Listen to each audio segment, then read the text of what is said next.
Pakistan Asia میں سب سے زیادہ مہنگائی والا ملک قرار دیا گیا ہے۔ ایشیائی ترقیاتی بینک نے پاکستان کو ایشیا کی چوتھی سست ترین معاشی ترقی کی شرح والا ملک بھی قرار دیا ہے۔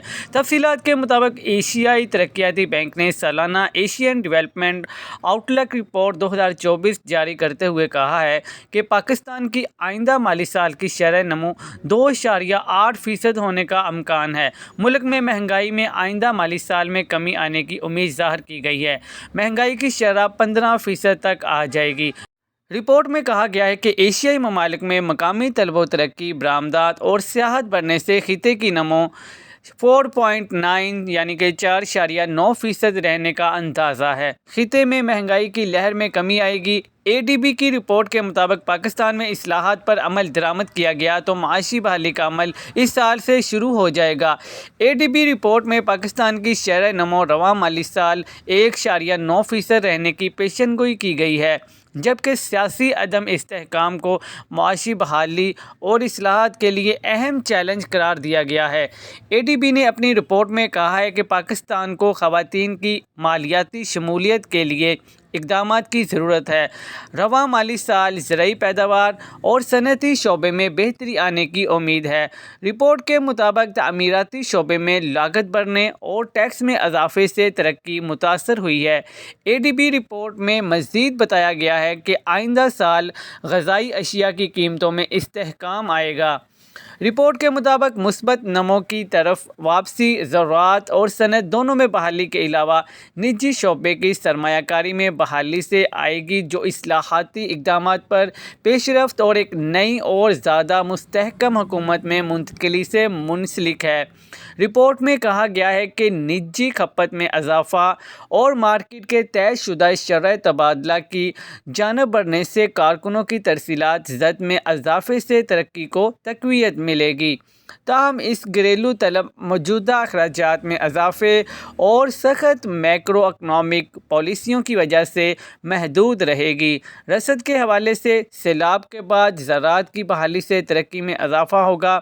بہتر موسمی حالات اور سبسڈی والے قرضوں اور زرعی ان پٹس کے لیے سرکاری پیکج کی وجہ سے پیداوار کم رفتار سے بڑھے گی، جس سے زیر کاشت رقبے میں اضافہ اور بہتر پیداوار میں مدد ملے گی۔ مالی سال 2025 میں ہیڈ لائن افراط زد کی شرح کم ہو کر 15.0% رہنے کی توقع ہے، کیونکہ میکرو اکنامک استحکام پر پیش رفت سے اعتماد میں بحالی آئی ہے۔ رپورٹ میں کہا گیا ہے کہ حکومت درمیانی مدت میں اہم مالی استحکام کا منصوبہ پیش کرتی ہے، جس میں محصولات میں اضافہ اور معقول اخراجات شامل ہیں۔ ہدف مالی سال 2024 میں GDP کے 0.4% کے بنیادی سرپلس اور GDP کے 7.5 یعنی کہ 7.5% کے مجموعی خسارے کو حاصل کرنا ہے، جو آئندہ سالوں میں دونوں شعبوں میں بتدریج کمی واقع ہوگی۔ درآمدی پابندیوں میں نرمی اور معاشی بحالی سے کرنٹ اکاؤنٹ خسارے میں اضافے کی توقع ہے۔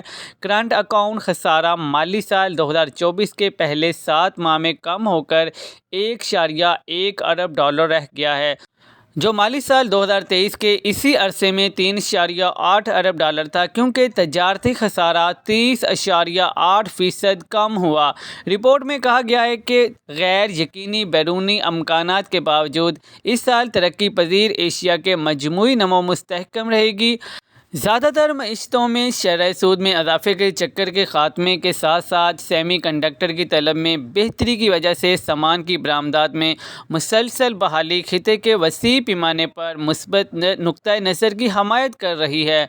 رپورٹ میں کہا گیا ہے کہ پالیسی سازوں کو متعدد خطرات پر نظر رکھنی چاہیے، جس سے بڑھتے ہوئے تنازعات اور جغرافیائی سیاسی تناؤ سپلائی چین میں خلل ڈال سکتے ہیں اور اجناس کی قیمتوں میں اتار چڑھاؤ میں اضافہ کر سکتے ہیں۔ امریکہ کے مالیاتی پالیسی کے بارے میں غیر یقینی صورتحال، چین میں پراپرٹی مارکیٹ کا دباؤ اور خراب موسم کے اثرات خطے کے لیے دیگر چیلنجز ہیں۔ رپورٹ میں مزید کہا گیا ہے کہ پالیسی سازوں کو تجارت، سرحد پار سرمایہ کاری اور اجناس کی فراہمی کے نیٹ ورکس بڑھانے کے لیے شرائط میں نرمی کے لیے کوششیں تیز کرنا ہوں گی۔